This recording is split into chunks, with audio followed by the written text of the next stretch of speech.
Mano, na moral, vocês também não odeiam quando você tá saindo com uma pessoa alternativa e tá até sendo legal, tipo, vocês têm uma química bacana, só que do nada ela te fala que ela tem tipo uns ex-namorados do mal que agora vão lutar com você. Se você não lutar, você não só vai perder ela, como também a própria vida. Tipo, nunca aconteceu comigo, mas não parece uma situação legal, né?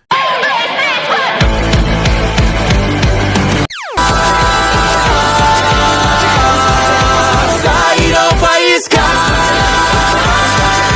ficaremos juntos, nós dois contra o mundo.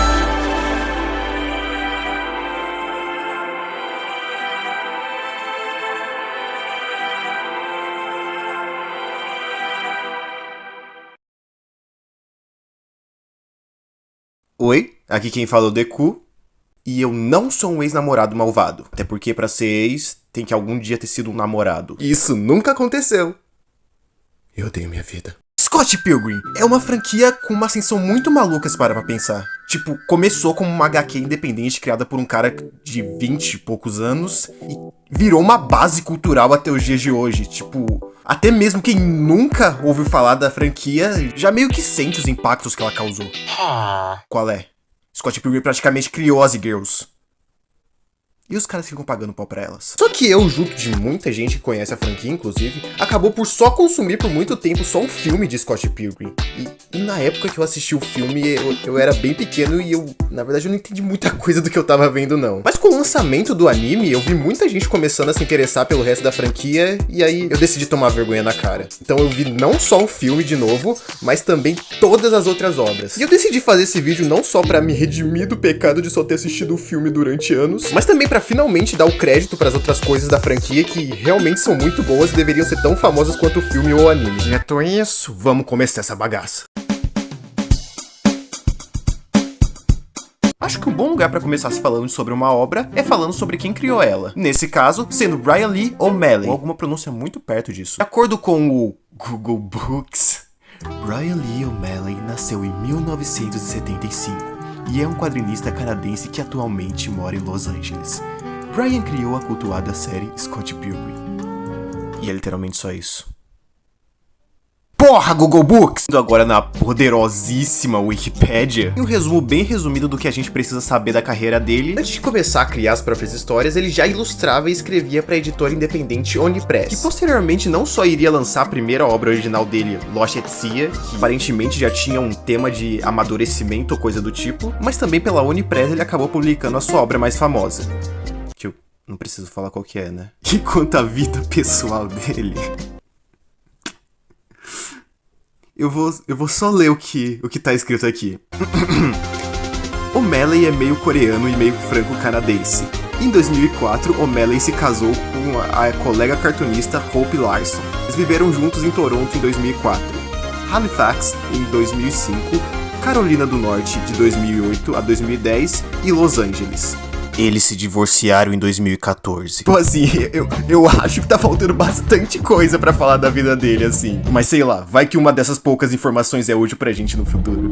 Bom, a partir de agora, eu vou enfiar spoiler até onde você não sabia que tinha como enfiar coisas. Essa frase não soou muito legal. Mas o importante é, se você não quiser tomar spoiler, vai lá, vê as coisas da franquia primeiro e depois você volta aqui. Mas caso você já tenha visto, ou você simplesmente não se importe, então vem comigo. Não, pera, canal errado. E pra me ajudar no processo de apresentar essas obras pra vocês, vamos usar o meu quadrinho estrategicamente posicionado. Eu vou usar isso pra primeiro dar uma introduçãozinha do que eu vou falar antes de fazer aquela transição com a música e tal, que nem eu fiz com o criador. Então, começando pelo início, a HQ que deu origem a tudo. Eu não pensei em nenhuma música pra essa transição, então você pode tocar usando a partitura aí embaixo.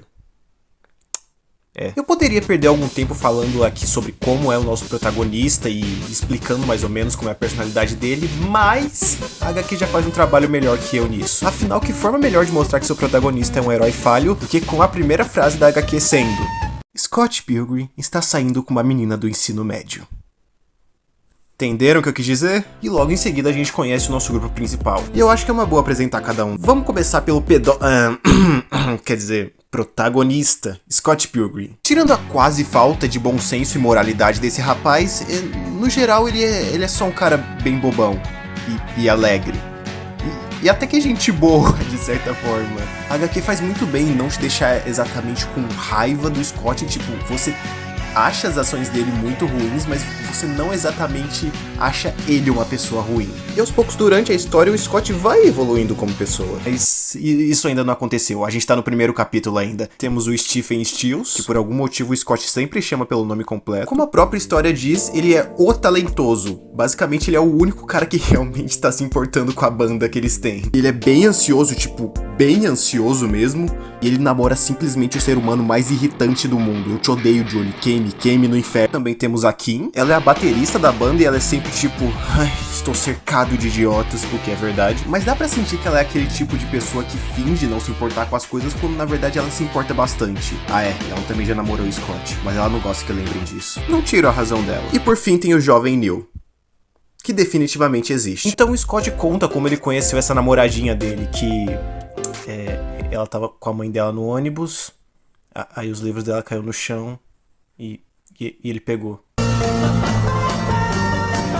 Mas depois a gente fala desse relacionamento esquisito dele. Porque primeiro é apresentado a casa do Scott junto do melhor personagem. Sério, se eu fosse gay, teriam que chamar a porra do Rei Arthur pra separar meu corpo do dele. Mas o que eu gosto do Wallace é que ao mesmo tempo que ele serve meio que como mentor, tem muita cena onde ele é tão sem noção quanto qualquer outra pessoa do elenco. É uma dualidade muito engraçada que funciona muito bem junto com o Scott, que é todo crianção e tal. Inclusive, uma das piadas da comunidade é o fato de que o Wallace é tipo o sugar daddy do Scott. Justamente pelo Wallace literalmente sustentar o Scott. Voltando pro lado da vida amorosa do Scott, que tá a um fio de se tornar um crime, pela primeira vez a gente conhece a namoradinha do Scott. Se não contar o flashback do ônibus, é claro. Knife Shaw. Não confundir com Knifes. Basicamente era o que você esperaria de uma adolescente. Emocionada, empolgada, facilmente manipulável, com tendências a ter surtos vingativos, sabe? Adolescência. E justamente por ela ser só uma adolescente, eu sinto muita dor do que ela tem que passar nessa história. Tipo, nessa página mesmo. O Scott leva ela pra ver o ensaio da banda dele e ele manda ela prometer ficar quietinha de um jeito...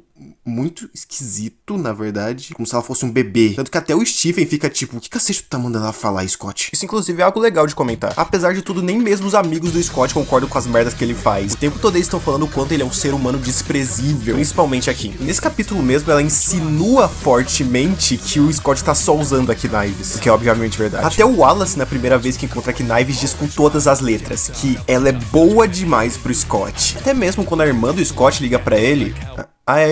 ele tem uma irmã. Mas essa ligação serve pra mostrar que nem mesmo a família do Scott passa pano pras atitudes horríveis dele. Mas também é nessa conversa que pela primeira vez é citado um relacionamento anterior do Scott que talvez ele ainda não superou. Que volta naquele negócio que eu disse antes, de como a história te mostra que o Scott realmente tá agindo que nem um babaca, mas ela sempre volta a tocar no fato de que ele é só um cara que não sabe lidar com a própria vida. Também não ajuda do nada ele começar a sonhar com uma patinadora de cabelo pintado. Mas pelo menos ela é só um cacete, ela existe de verdade. Mas assim, vendo pelo lado bom, pelo menos eles nunca vão ter uma chance de conversar. Ah não, ela tá na festa que ele foi. Então perguntando pro cara que aparentemente conhece todo mundo, ele disse que o nome dela é Ramona Flowers.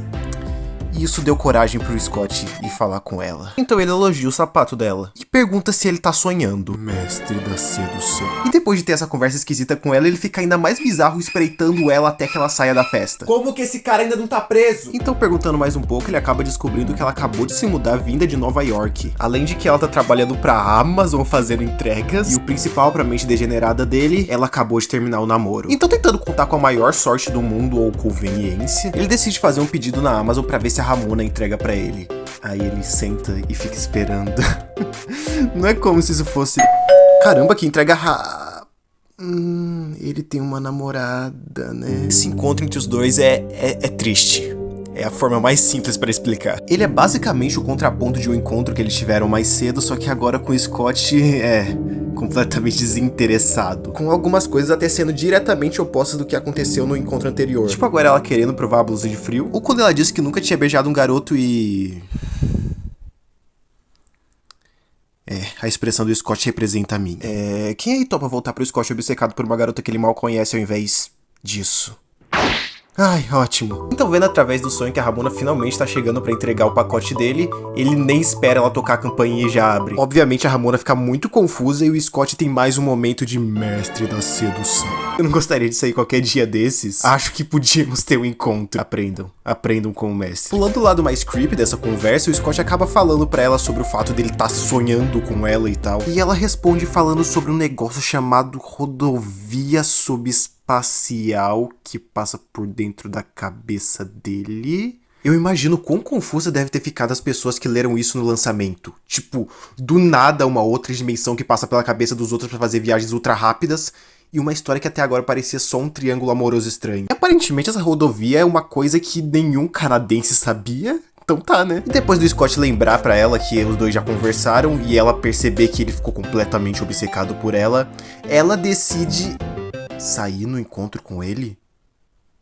Pera, eu perdi alguma coisa? O encontro entre os dois é bem fofo, pra falar a verdade. Eu sei que isso é bem surpreendente, tendo em vista a posição que os dois estão nesse encontro. Mas realmente o Brian Lee consegue escrever os dois com uma química meio esquisita, mas é legal, é fofo. Eu não sei explicar. Mas tem algumas coisas interessantes pra se destacar. Tipo, nenhum dos dois querendo falar muito sobre o próprio passado e a Ramona citando um tal de Gideon.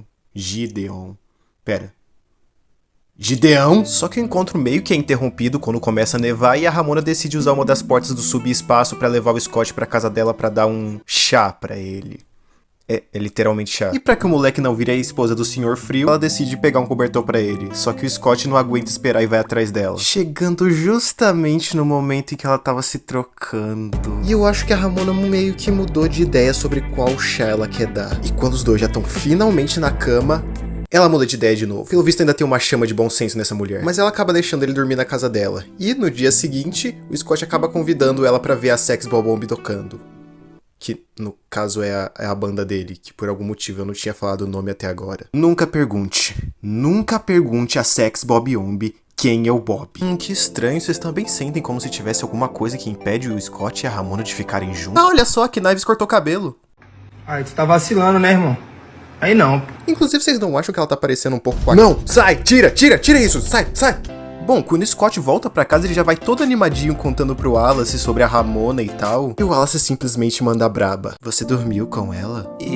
Sim, eu dormi com ela, na cama dela. Você deveria terminar com sua namorada colegial, Scott. Bem, eu não fiz sexo com ela, Wallace. Você deveria terminar com sua namorada colegial, Scott. Eu sei. Eu te adoro, Wallace Wells. O Scott recebe uma carta de um tal de Matthew Patel, que já tinha enviado um e-mail pra ele antes, falando de uma tal de luta e sei lá o que. Tanto faz. E aí no show tá todo mundo lá e tal, Armando, Scott, Wallace, geral. Não, para com isso! Ih, a Ramona chegou. O clima deu uma pesada, né? E aí, como bom desgraçado que o Scott ele mete o pé. Eita, rimou. Aí no camarim eles estão se preparando, julgando a banda que tá tocando. Até que a Kim aponta o fato de que a Kim Knives tá copiando ela, tipo, o estilo dela e tal. O que, olhando assim no geral, acho que ela tá maluca. Mas acho que não importa muito tendo em vista que tanto ela quanto o Neil capotaram depois da última música que a outra banda tocou. Tem um nome bem peculiar, inclusive. Mas é agora. Agora é a hora da Sex Bob-omb finalmente tocar. Então vamos lá. 1, 2, 3, 4. Simplesmente do nada o cara entra pelo teto já mandando que vai cair na porrada com o Scott. Que por sua vez já entra em pose de luta e mete um reverso na cara do safado e... E pra você que não conhece a franquia... Pois é, na verdade é uma história de ação com elementos de videogame. Pois é. Então esse cara e o Scott começam a trocar socos. Mentira, o Scott limpa o chão com ele. E assim a gente descobre que o Scott é aparentemente o melhor lutador da província. Seja lá o que província signifique. Então o Wallace clarifica para nossos cérebros diminutos que sim, é o mesmo cara que enviou as cartas e o e-mail. E o cara explica, já que o Scott fez o favor de não ler nenhuma das coisas que ele enviou, que ele é o primeiro ex-namorado malvado da Ramona. Acho que já tá mais do que na hora de apresentar quem é Ramona Flowers. A Ramona em si tem uma vibe bem só se vive uma vez, sempre querendo inovar e fazendo o que ela acha que deve fazer, sem se importar com a opinião de ninguém. E, principalmente, cheia de mistérios ao redor dela, tanto que esse é o fato do Scott gostar dela. Mas, de certa forma, ela até consegue ser fofa e gente boa, bem mais gostável que o Scott. Mas um pequeno spoiler de tipo 5 páginas à frente...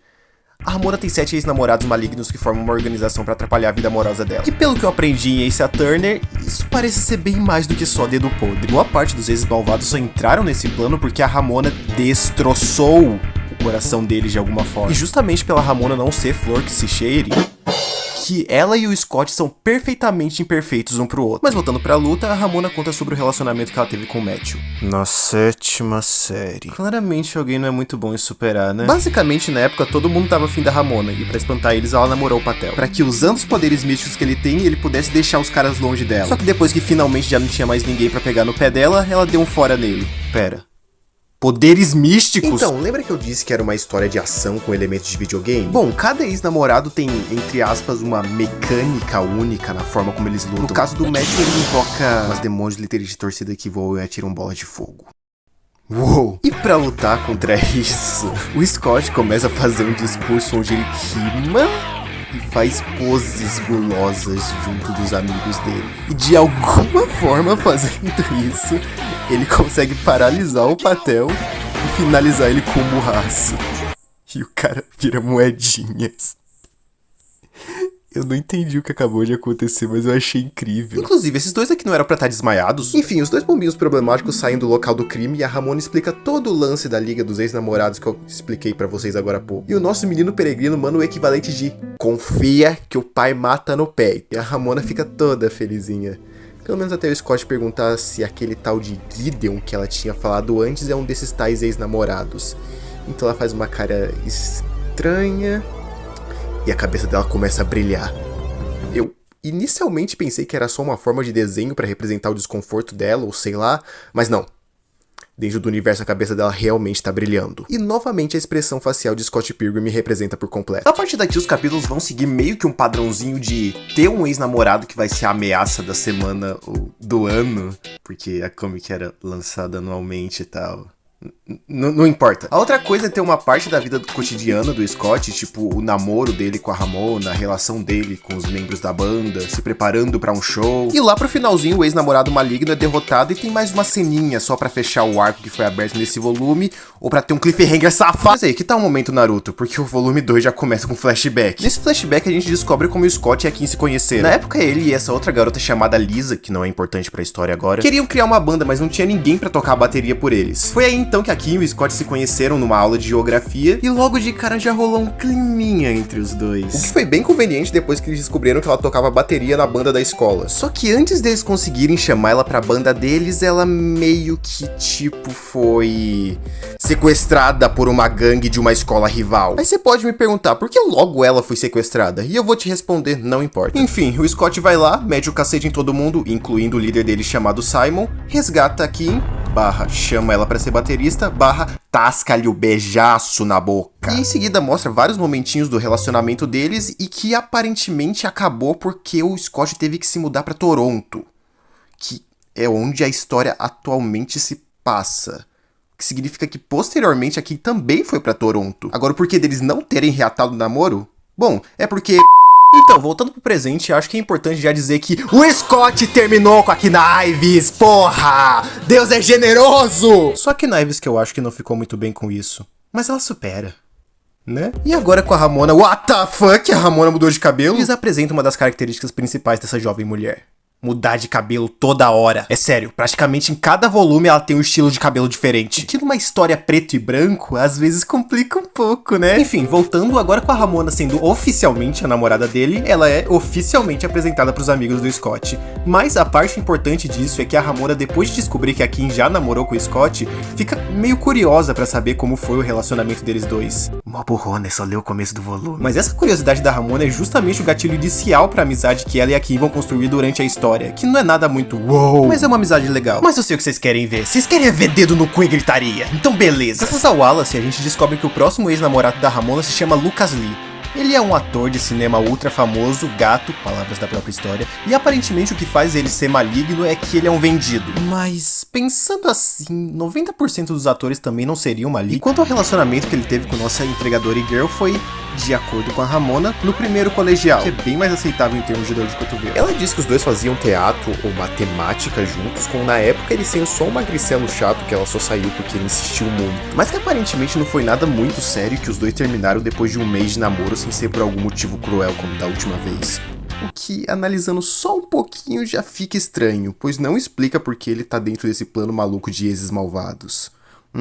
Suspeito, senhorita Flowers, suspeito. Sabendo quem é, o Scott decide ir no lugar onde o Lucas tá gravando. E ele encontra um cara bem fácil, que tava só de boa fumando, mas que para de ficar de boa no momento em que o Scott se apresenta e em seguida desce uma lapada seca na cara do Scott e taca o moleque pra puta que pariu. Esse quadro é muito bom. Felizmente o Lucas não é tão maligno quanto o cargo organizacional dele deixa entender e para pra conversar com o Scott. E justamente por agir desse jeito que o Lucas é meu ex-namorado favorito. Ex-namorado da Ramona favorito. Porque ele claramente não quer lutar. O cara só quer fazer os filmes dele de boa, mas ele não consegue esquecer o quanto a Ramona magoou ele. E por isso que ele entrou em todo esse rolê. Inclusive, nessa conversa nós descobrimos o real motivo da Ramona e ele terem terminado. Ela traiu ele. Trocou ele pelo primeiro cara bonitão que apareceu e nem deu satisfação depois. Aí fica foda de te defender, Ramona. Então pra eles não lutarem, o Lucas pede todo o dinheiro do Scott pra ele fingir que perdeu. Só que o Sr. Pilgrim do nada decide ter honra e não aceita. E antes que ele tenha que dar adeus aos seus prováveis 1,69 de altura, Scott pensa rápido e desafia o Lucas a fazer uma manobra num corrimão claramente não muito seguro. Só que o Lucas acaba aceitando por causa do orgulho dele como skatista. Afinal, só os loucos sabem. E ele desce tão rápido no corrimão que acaba explodindo. Na moral, que bagulho idiota. E na verdade a história é lotada dessas coisas. Afinal, não é só uma história de ação, mas também uma comédia. E é um humor tão idiota que te pega justamente por ser muito bobo. E esse humor é levado até mesmo para elementos dentro da própria história. Desde todo esse excesso de epicidade, onde tudo é muito poderoso, brilhante, absurdo, até motivos e poderes que vêm de formas muito bestas. Mas eu adoro. É um estilo meio único de escrita, assim. E outra coisa que meio que também faz parte disso é a naturalidade como eles reagem aos elementos de videogame que tem na história. Tipo nessa parte mesmo. Depois de explodir, além de dropar as moedinhas que nem o outro ex, o Lucas também deixa pra trás um item pro Scott, que no caso é o skate que ele tava usando. E eu simplesmente acho impagável como eles reagem tão naturalmente a isso. Tipo, eu sei que dentro do universo provavelmente é algo normal, mas eu ainda acho muito engraçado como isso soa tão natural pra eles. E o Scott também não pode usar esse skate porque ele não sabe andar de skate. Então é um item inútil. E agora com o ex-namorado do volume derrotado, acho que a gente já pode passar por Perak Knives.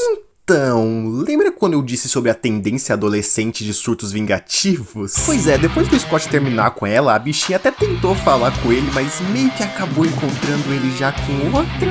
Com certeza não é algo que bate muito legal, principalmente na mente de uma adolescente perdidamente apaixonada. Então, em seu momento supremo de raiva, ela faz o que toda boa adolescente faz depois de um término de namoro. Pinta o cabelo da cor mais vibrante que conseguir achar e vai bater boca com a atual do ex. Só que nesse caso tá mais pra bater na boca da Ramona mesmo. Que no caso só tava fazendo uma entrega na biblioteca e foi recepcionada por 2 adagas. E eu realmente me pergunto de onde é que Knives tirou isso. Inclusive, pensando direitinho, essa é a primeira luta real dessa história, já que com o Lucas nem chegou a ter uma luta e com o Patel é complicado. Já essa tem tudo que precisa pra ser uma luta. Tem pancadaria, tem corte, tem xingamentos que provavelmente fariam o HQ ser cancelado hoje em dia, sabe? Só coisa maneira. Mas depois de algum tempo de soco, bate-bate, a Knives acaba reconhecendo a Ramona, porque ela tava junto com o Scott da primeira vez em que ele viu ela na vida real, lá na biblioteca. E por causa disso, automaticamente ela deduz que o Scott já tinha traído ela.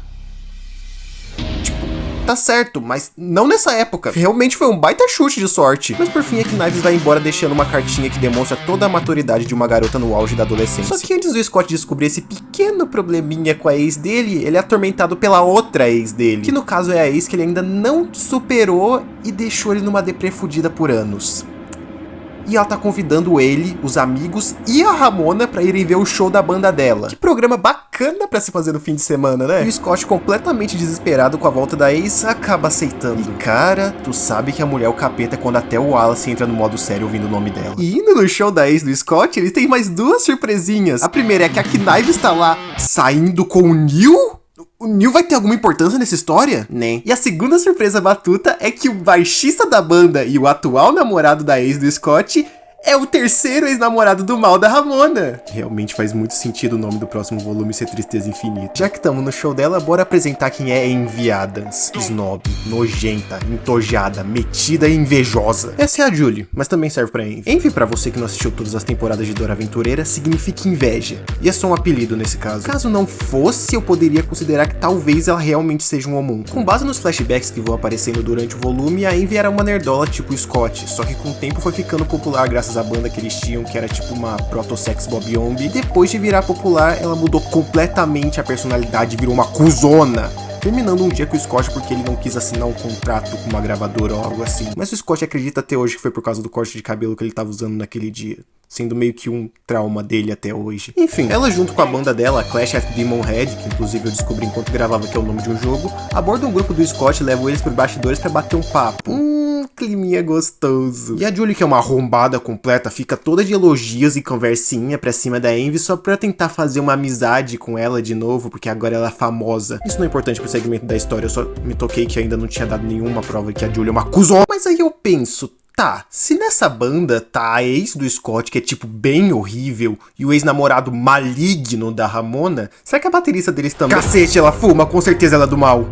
Mas pelo menos é bem gostoso. Ah, e ela também mete um murraço de braço estendido na Knives com o braço de robô dela, que acaba tirando a tintura de cabelo dela. Meu Deus, essa é a coisa mais maligna que eu já vi na minha vida. Essa banda na verdade devia se chamar Banda do Mal.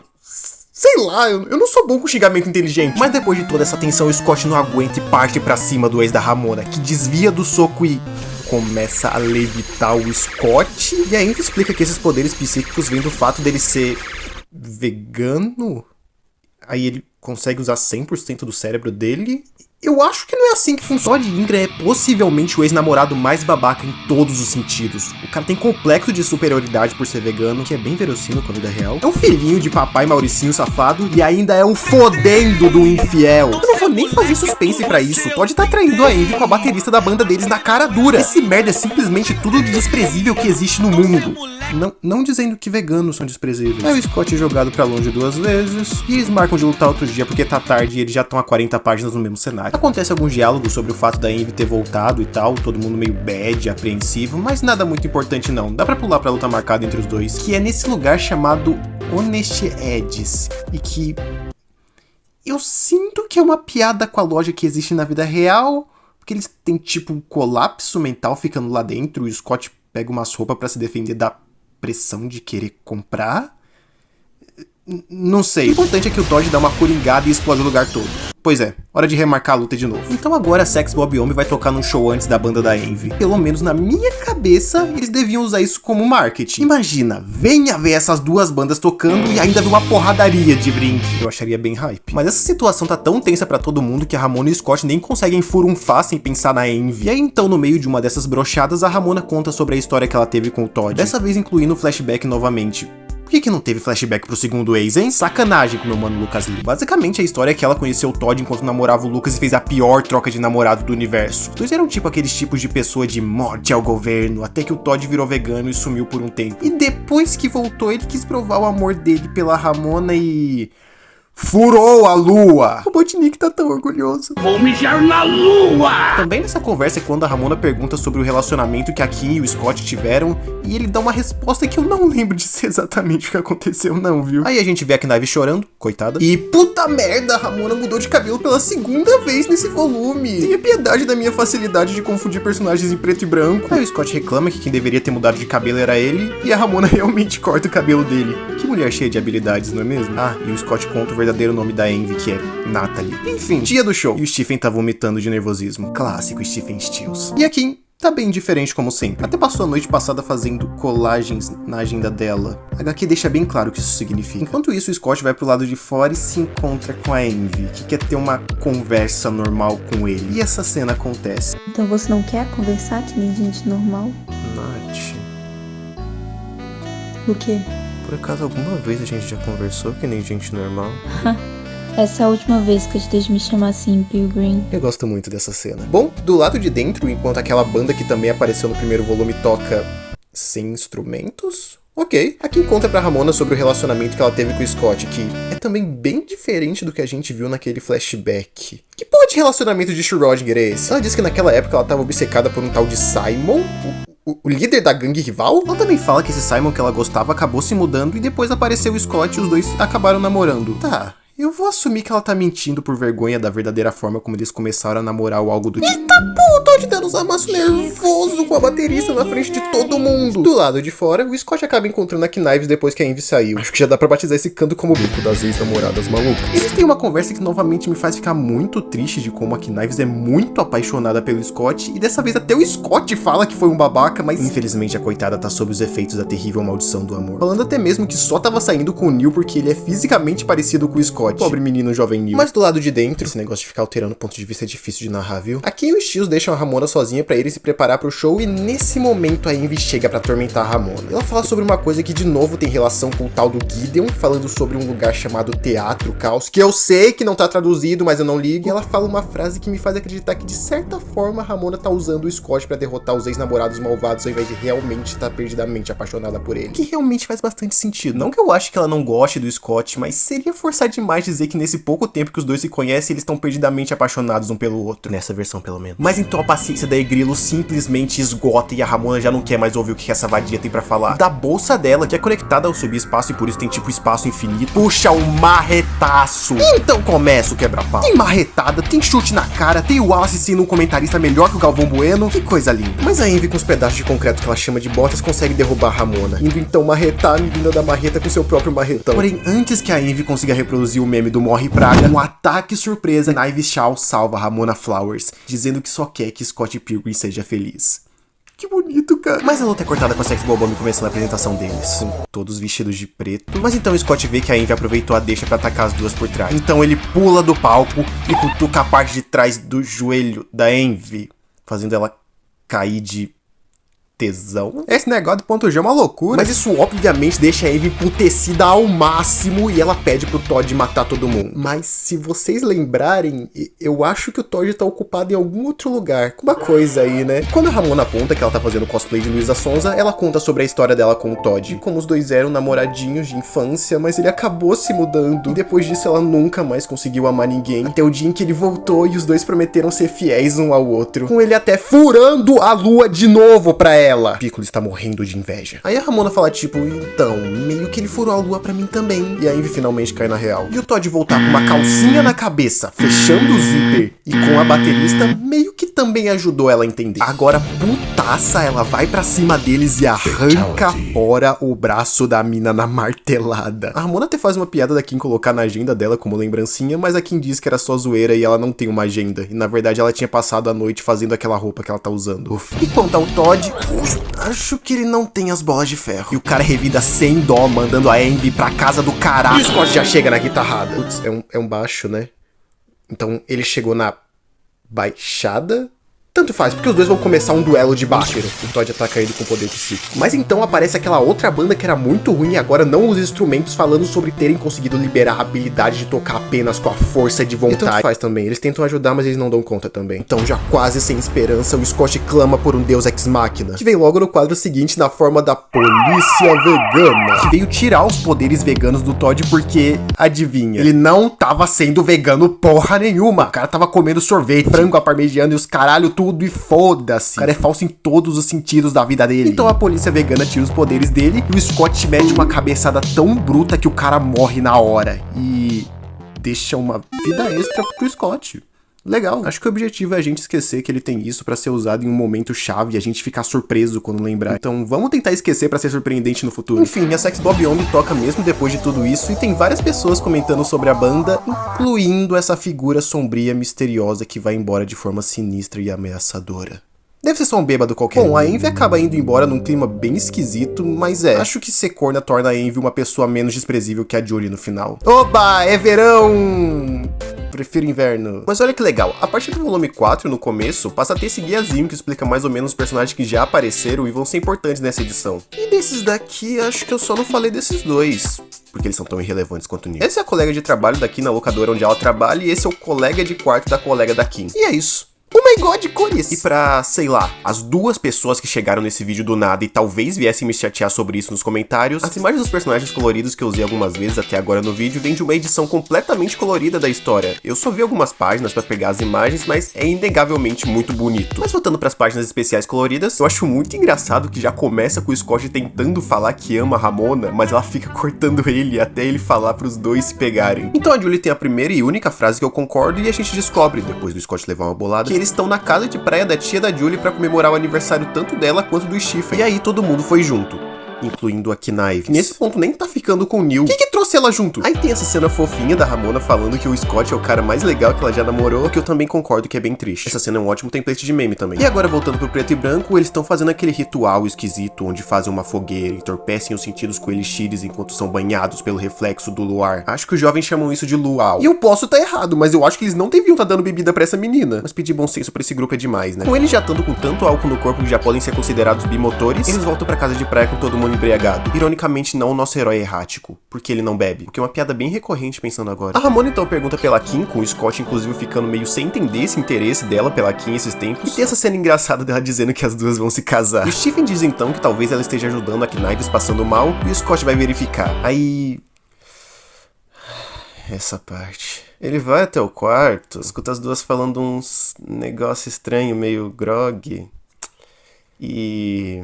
vê as duas se beijando. Se me mandasse apontar algo que eu odeio nessa franquia, com certeza seria essa cena. Ela passa dos limites do aceitável até pra Scott Pilgrim. Caso você seja ainda mais lerdo que eu vou te lembrar. Menor de idade bêbada. Maior de idade bêbada. Beijo entre as duas. Mas o que me deixa mais puto com essa merda é o quadro que vem logo embaixo. Porque é verdade. Eles nunca mais vão falar disso nessa obra. É simplesmente uma cena solta que não serve pra nada e não precisava existir. Enfim, agora já fora desse especial de praia, numa conversa com o Wallace, ele pergunta se o Scott já disse a palavra com A, que obviamente é Amanda, por favor, eu já paguei a pensão, por favor, deixa eu ver meus amor, basicamente perguntando se ele já tinha dito que ama a Ramona, que é exatamente o que ele tava tentando fazer no começo do volume. Então dessa vez nem é tanto culpa dele. A galeria da banda também ajuda a Kim a se mudar, com ela agora indo morar com a colega de trabalho dela, assim fazendo com que teoricamente esses dois aqui passem a ser personagens importantes. Como eu disse, teoricamente. Inclusive tem esse cara, ele tem um carro, legal. Mas durante essa mudança, o Stephen acaba vendo que o novo colega de quarto da Kim tem um estúdio no quarto dele, pedindo então loucamente que ele ajude a Sex Bob Obi a gravar um álbum pra que eles possam ir pro próximo nível como banda. E o cara aceita, não por motivos muito profissionais, mas aceita. Pulando um pouco tempo, o Scott almoça com a Ramona no apartamento dela e os dois acabam entrando no assunto do porquê um gosta do outro. Ela dizendo que gosta dele porque ele é simples e agradável, e ele falando que gosta dela porque ela é legal e sexy e misteriosa. Tutorial básico gratuito do que não responder caso te faça essa pergunta. Incluindo não tentar perguntar logo em seguida qual é a idade da pessoa. Bom, mas já que é verão, uma onda de calor toma a cidade. Então o Wallace manda o Scott não ficar em casa, senão ele vai virar cozido de peregrino. Então ele vai pro shopping, porque é um lugar legal. E lá, uma mulher vê ele e se joga, literalmente, pra cima dele. Com o cara ficando ultra confuso e sem jeito, ela lembra pra ele e pra gente que ela é a Lisa, aquela outra amiga que ele tinha na época que ele namorou aqui. E eu acho que nem preciso mudar de tela pra falar da personalidade dela. Ela é bem extrovertida e meio sem noção. Ah, é, também um pouco talarico. Os dois comem juntos e conversam um pouco sobre a vida deles. O Scott fica secando ela com os olhos. Ela passa o número de celular pra ele e faz uma pergunta que até alguém com moralidade maior do que quase nula teria a mesma reação que o Scott. No caso, não a parte que ele decidiu voltar pra casa e virar fritura. Aí é só burrice mesmo. Uma pequena intermissão na casa do Shao. A Knives tá dizendo pra aparentemente a única amiga dela que não consegue mais ficar com o Neil porque ele é um perdedor e um idiota. Descrição que pode servir pra qualquer outro homem do grupo principal. E nessa conversa, a amiga dela fala que ela já nem gosta mais do Scott e ela responde toda eufórica que sempre vai amar ele e tal. Então a amiga pergunta por qual razão então a foto dele que a Knives colocou no santuário no quarto tá rasgada. Tá, isso é bem sinistro. E ela age como se não tivesse feito aquilo, mas obviamente ela fez. Já que como a amiga dela aponta, quem mais se importaria pra fazer algo tão bobo? Enfim, no dia seguinte o Scott leva a Lisa pra ver a Kim, que tava num bar com a Julie e a colega de quarto dela. Com a Ramona chegando depois de um tempo e ficando toda com a Lisa pelo histórico dela e a forma simpática até demais como ela trata o namorado dela. Eita, olha só outro sonho esquisito do Scott que é invadido pela Ramona. Ele diz então que é pra ela parar de invadir os sonhos dele, e ela diz que se ele quer que ela pare de passar na rodovia da cabeça dele enquanto ele estiver sonhando, ele devia arrumar um trabalho, assim ele não ia estar dormindo quando ela passasse. Arruma um emprego! Por que você fica mandando ele trabalhar? E surpreendentemente ele acata a sugestão dela. Logo quando acorda já perguntando pro Wallace se tem vaga onde ele trabalha. Que orgulho. Só acho que ele não iria querer a vaga se soubesse que é de telemarketing. Felizmente o Wallace também sabe disso. Saindo de casa determinado a entrar em um emprego, entre aspas, ele encontra Knives na frente de casa. Mas tranquilo, ela disse que não tá perseguindo ele. Acho que o mesmo não se aplica à figura misteriosa escondida atrás de uma árvore sendo apontada pela HQ com uma seta. Voltando ao comprovado cientificamente desafio mais difícil do mundo, o Scott vai até o trabalho da irmã dele, mas não consegue dizer que quer trabalhar. Então ele vai até a locadora que é quem trabalha, com ela ficando notavelmente muito feliz com a visita. Olha como ela adora o amigo. Mas então ela leva ele pra onde o Stephen trabalha, tendo lá uma vaga como lavador de louça. O Stills então pergunta se Scott Pilgrim tem o que é necessário para lavar essas louças, com o jovem dizendo determinadamente que sim. Aí ele pergunta pra chefe se o Scott pode trabalhar lá, e ela bem foda-se deixa. E Scott Pilgrim ganhou 500 pontos de experiência. Legal ele ganhar ponto conseguindo um trabalho, mas não derrotando esses malvados. Achei conceitual. Enquanto eles estão indo embora agora com o nosso herói empregado, um cara corta um ônibus no meio com uma katana e vai pra cima deles. O Scott dizendo que não dá pra lutar com ele porque ele tem uma espada. Justificável. Mas no último segundo eles conseguem fugir abrindo a porta atrás deles pro subespaço. O Scott transformou essa porta em uma passagem pro subespaço ou só esqueceram de desenhar a estrela antes? Sei lá, o importante é que eles fugiram.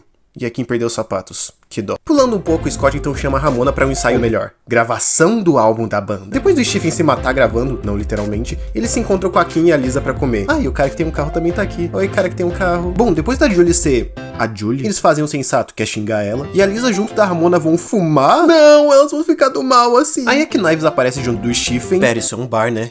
Parem de levar essa garota pro mau caminho, cacete! Mas pelo menos agora ela odeia o Scott como a gente viu antes, né? Enquanto o Scott vai no banheiro, a Julie volta e vê que trouxeram a Knives pra dentro de um bar. E já que agora a Julie reclamou, eu passei a apoiar completamente esse ato. Levem menores de idades pra bares. Com o barraco da Julie, o senhorito Pilgrim decide ir embora chamando seu amorzinho junto. Os dois conversam no caminho sobre a Liz e se ele já teve algo com ela, com ele afirmando que não. Que se caso eu não tivesse visto aquele flashback, eu também não acreditaria. Chegando em casa, o Wallace bebaço empata a foda deles e a Ramona vai embora. Mas ele pelo menos avisa que eles vão ter que levantar cedo no próximo dia porque eles vão negociar o aluguel. Só que na hora eles descobrem que na verdade por causa do contrato deles estava de boa e que agora sim eles vão ter que começar a pagar aluguel que nem gente normal. É burrice da minha parte não saber se existem acordos de aluguel desse jeito na vida real. Bom, depois disso o Scott tem o primeiro dia de trabalho dele e 1 milhão de horas depois, não literalmente, ele vai embora. Representação bem fiel de um emprego. Enquanto ele tá voltando pra casa, do nada uma sombra esquisita ataca ele. E conseguindo desviar algumas vezes, ele fica sem paciência por estar sendo atacado numa noite quente depois de sair do trabalho. Assim contra-atacando. Dando um soco na teta da mina que tava atacando ele. Não entendi porque ele fez essa cara quando percebeu. É tipo dar um golpe no saco. Se é eficaz, por que seria vergonhoso? Ela pelo visto não ficou muito feliz de ter sido pega, indo embora sem explicar neca de pitibiriba. Enfim, mais gravação. Eba! Aí eles vão comer de novo no mesmo bar. Eba! E de novo alguém pergunta se o Scott já disse que ama a Ramona.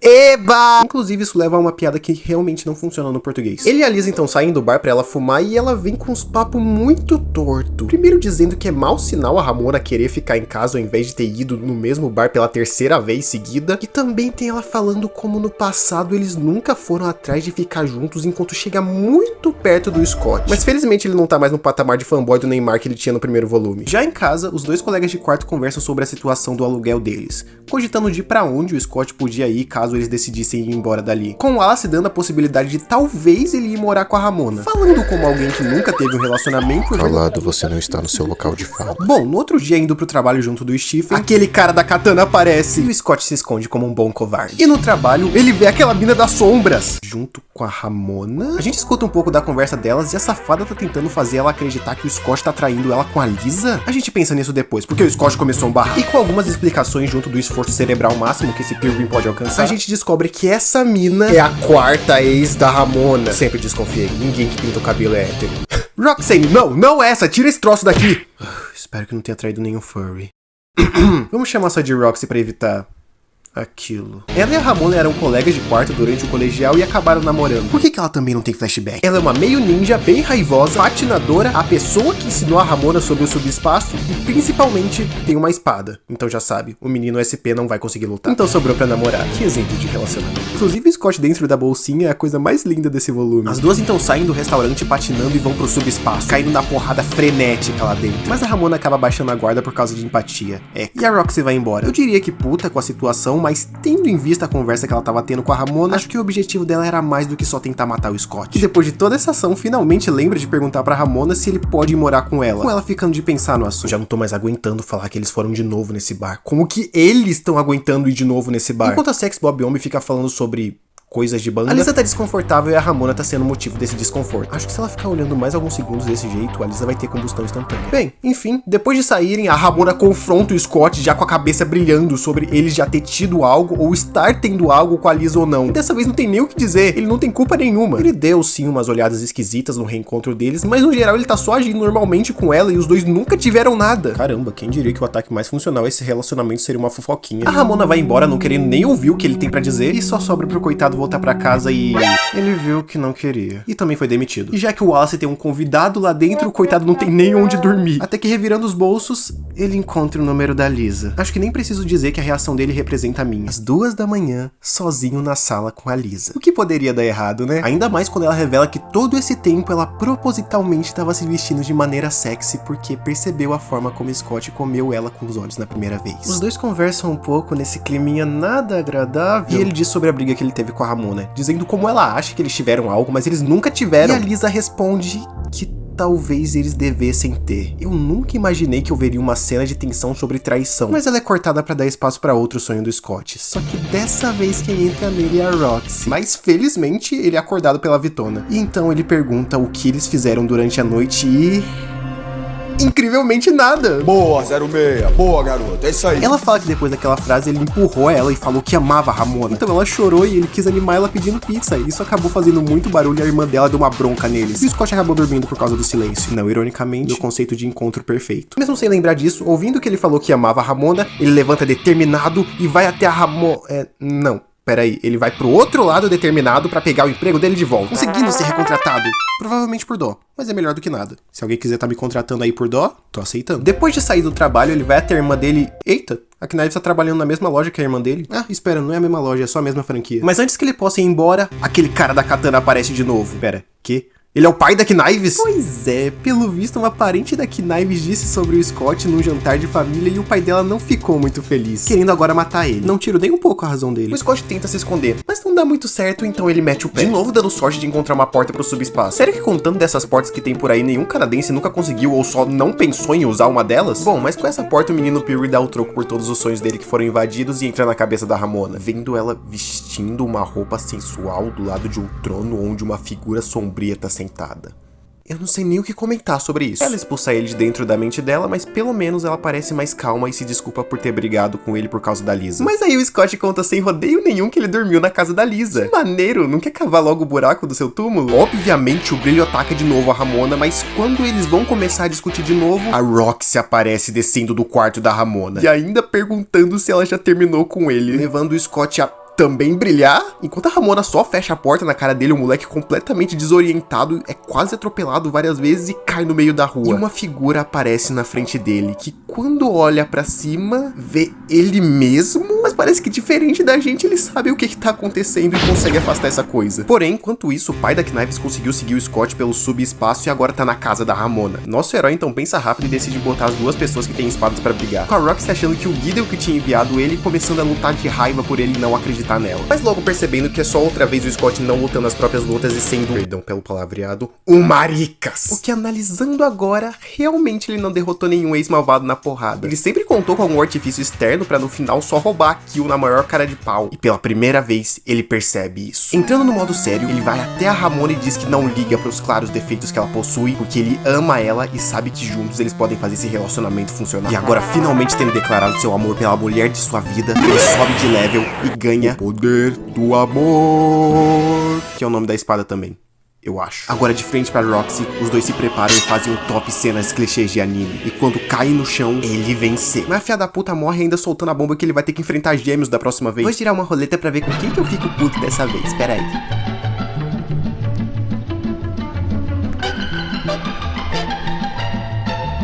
Decidido. Depois da Roxy explodir em bichinhos, então ela realmente era furry. E do pai da Knives perceber que o Scott já tem uma prometida, a Ramizinha se desculpa por como ela agiu. Mas no meio tem a frase, e nós nem nos pegamos muito. O que significa que elas se pegaram, o que significa que ela traiu o Scott. E assim como aquela coisa que aconteceu no começo do volume, isso nunca mais vai ser citado ou sequer vai ser importante. Acho que dá pra considerar só como karma pelo que ele fez com a Knives, mas ao mesmo tempo ele não parece ter se importado muito, então...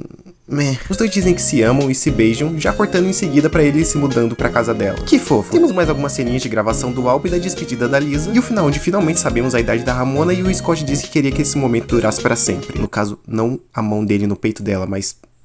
deu pra entender. Ai ai, que final com carinha de season finale, né? Mas ainda não tá nem perto. Porque agora a gente sabe que o Scott tem gêmeos pra enfrentar. No volume 5. E começando do guiazinho dessa edição, eu queria falar sobre o Gideon. Os Gideons. O gato da Ramona chama Gideon. Acho que não é só os exes que não sabem superar. Mas também tem meio que a confirmação direta de que o Gideon é o chefão da Liga dos Ex-Malvados. O que é meio óbvio desde o primeiro volume, mas é bom ter a certeza. Me desobriga a pensar. Eu gosto de não ter que pensar. Agora, realmente na história, é o aniversário do Scott! Parabéns pra você, só tentar não morrer. Ainda tem mais 3 exes querendo seus ossos moer. Eba! Ih, o cara tá fazendo 23 mais um ano de idade. O cara vai... 24. Cortamos então pra uma festa da Julie. E aparentemente ela, além de nojenta, também é desocupada, porque ela tá dando festa toda hora. Penso que é porque é a única forma que alguém iria querer ficar perto dela, não ouvindo ela falando, por causa da música alta. Mas nessa festa, olha só, os dois gêmeos que namoraram a Ramona. Essa apresentação foi bem broxa. Caio e Ken Katawanagi. Mano, por que a inicial deles forma a sigla da conclusão? Eu vou chamar só de gêmeos. Um é canalha e o outro é trouxa. Os dois são engenheiros robóticos e pelo sobrenome já deu pra sacar que são japoneses. E eu acho eles muito estilosos também. Mas eles não têm lá personalidades muito cativantes. Enfim, o casal vai confrontar os dois e o Scott já chama eles pra treta. Mas eles dizem que não vão lutar no lugar mandando um robô. E de quando vão invocar Minion? Se for assim, ele pode pedir ajuda da Knives também. Que inclusive, enquanto nosso herói apanha, conversa com o Stephen. Que inclusive, parte 2, terminou com a Julie! De novo, por favor, seja a última vez, meu mano merece algo melhor. Enfim, os dois conversam sobre ela ainda gostar do Scott, mas que consegue ver que junto da Ramona ele parece feliz. Se perguntando quando ela vai ser feliz também. Agora eu entendi porque nesse volume a franja dela tá maior. 100% emo. Então o Stephen manda a real de que já fazem 6 meses que eles terminaram e ele traiu ela. Então ela não devia ainda gostar tanto dele. E a Knives pergunta se a Ramona sabe que por alguns dias ela foi a amante do Scott. Verdade, né? Ainda não contaram. Que doideira. Já a Ramona junto da Kim vão pro lado de fora, conversando um pouco sobre o Scott, a banda e o álbum que eles estão gravando. Eu não sou músico, mas quase certeza que essa é a reação de toda a banda indie enquanto grava um álbum. E também falam do fato do Wallace estar usando a Ramona de secretária para as mensagens dele pro Scott, já que aparentemente o próprio não tem o celular. Caramba, é verdade, isso é 2004, o celular flip era a tendência. Ah é, hoje em dia também. Bom, o Scott derrota o robô e... nada acontece. Também odeio quando eu mato um mob e não dropa nada. Cortando pro outro dia no apartamento da Ramona, agora com os dois morando juntos, a Ramona sai pra mais um dia de trabalho se despedindo do Scott e pedindo pra ele esvaziar o lava-louça. Só que ela acaba esquecendo o celular e o Scott abre. Assim...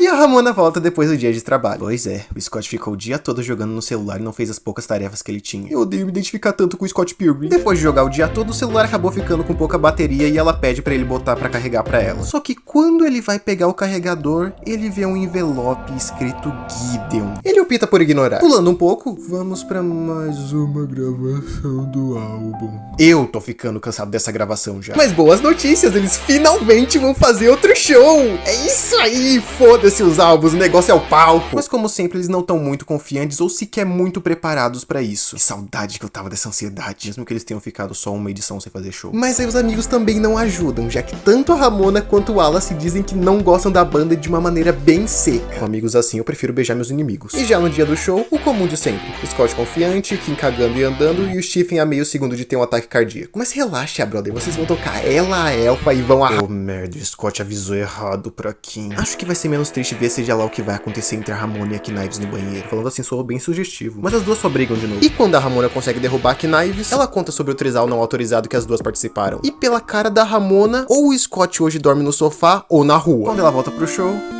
Pois é. Acho que a gente perdeu a ação de novo. Com o Scott tendo estragado o show de duas formas diferentes na mesma noite, eles vão embora. Com literalmente todos os presentes querendo ter uma máquina do tempo pra voltar pro dia em que o senhor e a senhorita Pilgrim decidiram foder no pelo para sugerir proteção. Eita, e não é que eu acertei sobre a parte de dormir na rua? E já que, como eu disse, tá todo mundo putaço com ele, o Scott vai atrás do único cara que ainda tava a salvo das babaquices dele pra passar a noite. E mais uma vez, dando uma de Sherlock Holmes gay, ou seja, Sherlock Holmes normal, o Wallace descobre informações não sobre os gêmeos, porque eles já se mostraram, mas sobre o Gideon. E aparentemente o cara é tipo foto de avistamento real de fantasmas, em baixa qualidade e completamente borrado. E o Wallace diz mais uma coisa interessante quando pergunta como vai ser o futuro depois que o Scott derrotar os exes da Ramona, e ele não consegue responder. É normal ficar apreensivo por um casal fictício. No dia seguinte, ele vai até o trabalho da Kim, encontrando ela bem enfesada. E ela diz que tá irritada com a colega de quarto / colega de trabalho porque ela parou de lavar a louça. E é por isso que eu nunca quero ter um colega de quarto. Eu ia deixar ele irritado em tipo 3 dias. Os dois tentam falar com o Stills, mas aparentemente ele sumiu depois da noite desastrosa do show. Meu Deus, o jovem não tá parecendo tão jovem não. Olhem aí, crianças. É por isso que não se deve fumar. A não ser que você seja gostosa tipo a Ramona, já que com ela não pareceu ter mudado nada. Com eles já estando juntos, o Scott acaba dormindo na casa da Kim, já que ele tá dando um tempo pra Ramona ficar sozinha. Como que esse cara teve 4 namoradas e só uma terminou com ele? Mas o Scott pede um favor a mais pra ela. Com no outro dia ela indo conversar com a Ramona e o Scott indiscretamente chegando pra conversar com as duas. Percebendo o plano idiota que o namorado fez, a senhorita Flowers se acaba na gargalhada. Como diz o ditado, se ela riu, é mandioca no bom. Enfim, o Scott então se junta às duas e a Ramona pergunta sobre o cara que a Kim tava saindo. Eu pulei algumas coisas, mas eu juro que não isso. E a gente descobre que a Kim tava saindo com aquele cara que tinha o carro. Esse com certeza é o maior plot twist dessa história. Só que ele traiu ela com a colega de quarto dela. Nunca fiquei tão decepcionado com personagens que eu nem lembro o nome. Mas ouvindo sobre traição, a Ramona lembra do que a Knives disse e...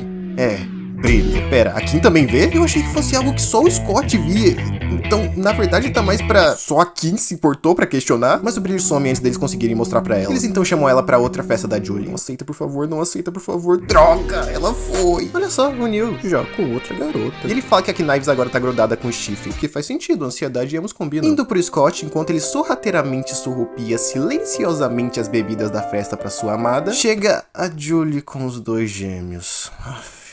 Pera, a Julie com os 2 gêmeos? Então eles provocam o Scott. Sim, com eles estou incluindo essa vaca de óculos. E o menino já se prepara pra começar a lutar. Mas de novo os sacanas mandam um robô, um bem maior dessa vez. E começa o quebra... qual é? Não vou mostrar nenhuma lutinha nesse volume. Enquanto a Ramona tá na sacada toda, não faz o Rick, hoje eu tô sombria. Um dos irmãos vai até ela e entrega a pinga que o Scott tava trazendo, enquanto manda aquela provocação maligna básica. E em seguida da saída dele, a Kim é quem vai falar com a Ramona, com a mesma ficando de novo com o brilho. Mas dessa vez a Kim pensa rápido e tira uma foto dela nesse estado. E mostrando pra Ramona, ela diz que não sabe o que é. Mas a garota de Sardas percebe que ela tá mentindo e diz que ela não precisa dizer se não puder. E ela de fato não pode, não quer. Legal, o Scott derrotou o robozão. Uhul. E agora, simplesmente o ouro desse volume. A cena deles bêbados. É provavelmente o único alívio cômico dessa edição que realmente passa algum alívio. É impossível pra mim não rir com a Kim dizendo que ama eles e a Ramona dando um beijinho na cabeça dela. Eu amo essa cena. Depois de um tempo, os 3 vão embora e o casal se despede da senhorita Pai, já que ela viraria um Squirtle se fosse junto com eles no subespaço. Mas se afastando deles, ela é abordada pelos gêmeos, que falam sincronizadamente de forma ameaçadora sobre como a Kim sempre tá lá pelo Scott,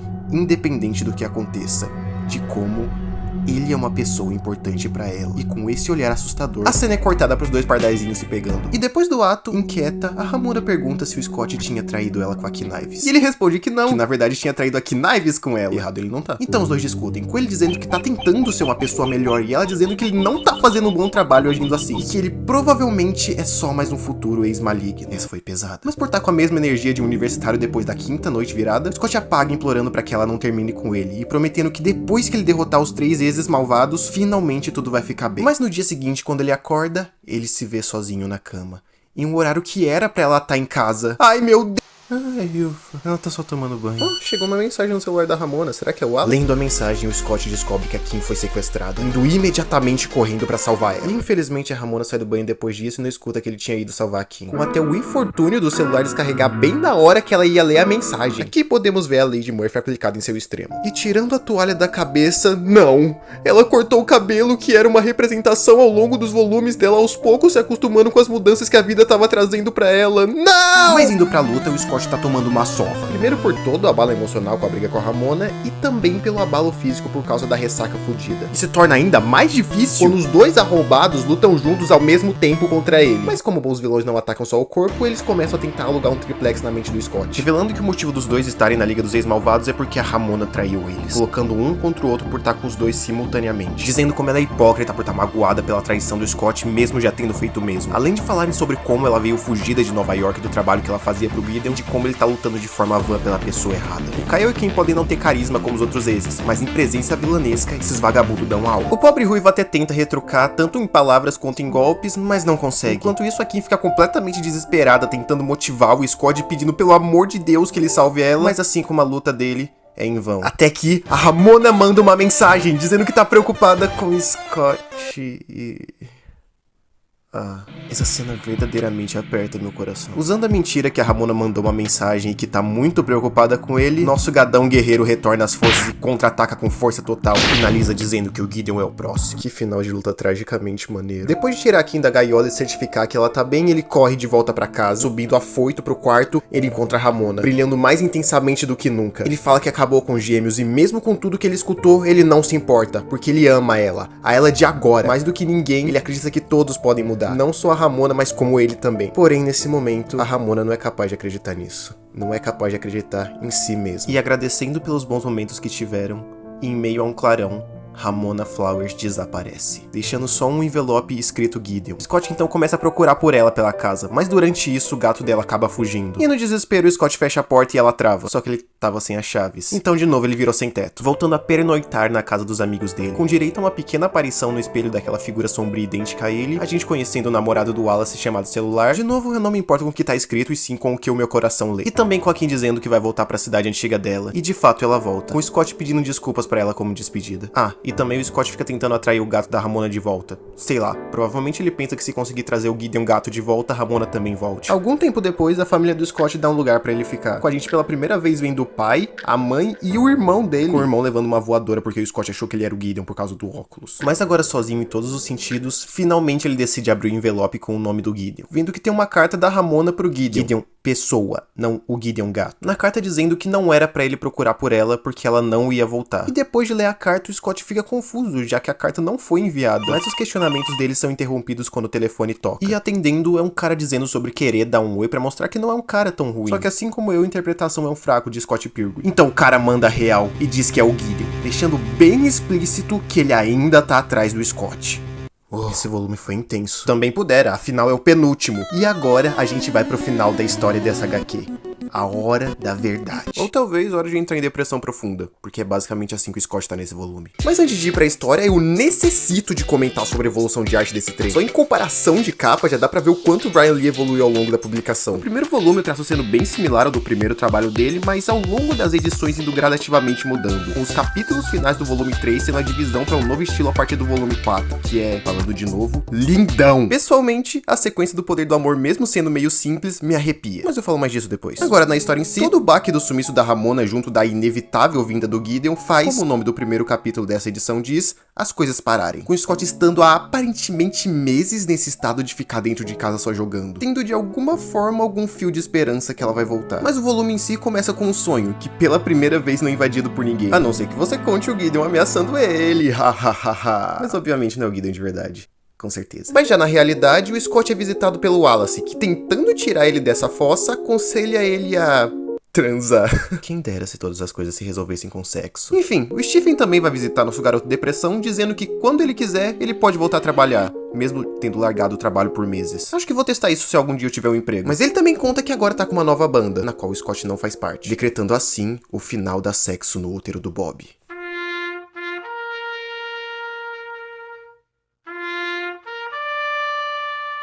Eu ainda não sei quem é o Bob. Então, mais um pesadelo do Scott. Dessa vez onde ele recebe uma espadada e é comido pelas ex-namoradas dele. No caso, tudo de forma bem literal. Tendo esse sonho, ele toma um pouco de coragem pra ir pro show da nova banda do Steels. Mas enquanto espera a banda começar, a Knives aparece, com um novo penteado de fada sensata e agora com 18 anos! Sai daqui, Rolo 34. Já basta ter deturpado a imagem da Kim. Não ouse chegar perto da minha menina! E você também não, Scott Pilgrim! Ela diz então que vai se mudar, porque se inscreveu pra uma faculdade. Falando como é triste que ela vai ficar longe dos amigos, mas que essa é a decisão certa. Sentindo que a vida dela precisa de uma grande mudança pra uma evolução pessoal. E tudo que o cabeça de rede de pesca furada absorve disso é que, já que ela não vai ser mais uma colegial, eles podem fazer sexo. Os dois vão pro lado de fora e a Knives dá uma surra de maturidade no moleque de 24 anos, dizendo que ele foi um arrombado como namorado, que não quer mais ele, que agora ela tá feliz sozinha, finalmente aprendendo a gostar de si mesma, enquanto o Scott não consegue nem lembrar direito quanto ele foi babaca. O negócio da fada sensata era só piada, mas pelo visto ela realmente teve aula com a Manu Gavassi. Só que ela diz que eles ainda podem dar uns amassos. E eles se beijam. Mas foi horrível.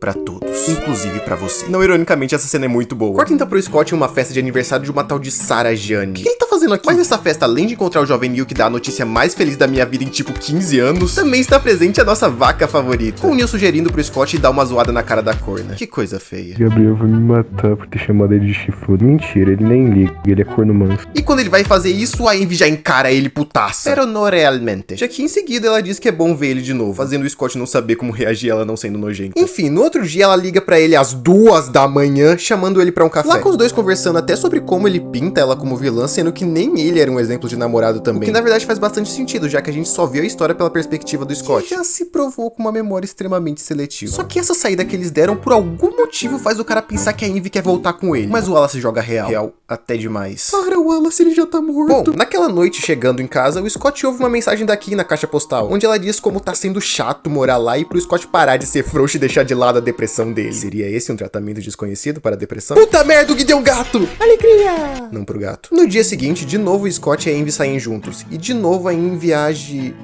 como um ser humano normal. E até de forma bem gentil, lembrando dos bons momentos que os dois passaram quando namoravam. Realmente é muito estranho. E por algum motivo ele ainda tá seguindo o único conselho ruim que o Wallace deu. Perguntando então se existe alguma chance dos dois voltarem ou... sexo casual. Surpreendentemente, ela acha graça nele agindo assim, ao invés de achar um posto policial e pedir um mandato de afastamento. E diz que eles namoraram por 2 anos, então ela sabe o que se passa na cabeça dele. O que deixa o Scott meio confuso, como se ele não lembrasse que foi todo esse tempo. Tendo novamente aquele momento de como ele realmente se lembra do relacionamento deles. Por algum motivo nessa memória ele tá vestido que nem aquele power-up do Mario. Cara, acho que com um diagnóstico cedo, Alzheimer pode ter um tratamento, sabe? Ela então diz que sabe que mudou, mas que todos mudaram também. E ela só não quer que o Scott esqueça dela. Não ela como Envy, mas como Natalie, já que ele só conhece o lado Envy dela, com esse ele aparecendo logo em seguida, vestindo por algum motivo uma camisa com a Triforce invertida. Gideon Grey.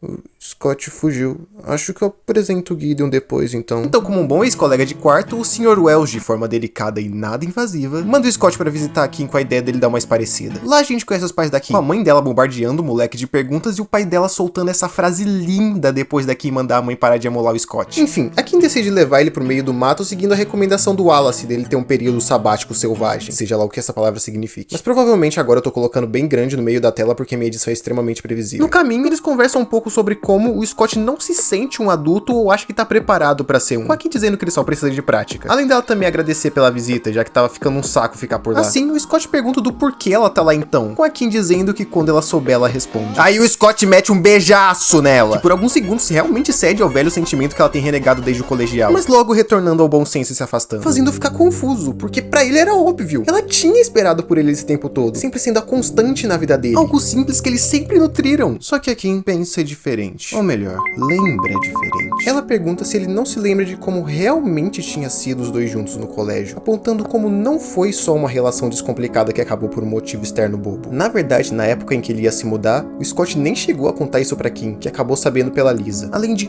como os dois acabaram com a vida do Simon Lee, que diferente do que a gente viu e é lembrado pelo Scott, era na verdade o namorado da Kim, mas que aparentemente ela nunca deu muita atenção e que acabou apanhando pro Scott. E a partir disso, foi substituído como o namorado dela. Ao ouvir tal realidade, a cabeça dele começa a brilhar, enquanto ele diz pra esquecer tudo isso, fingir que nunca aconteceu, apagar da memória.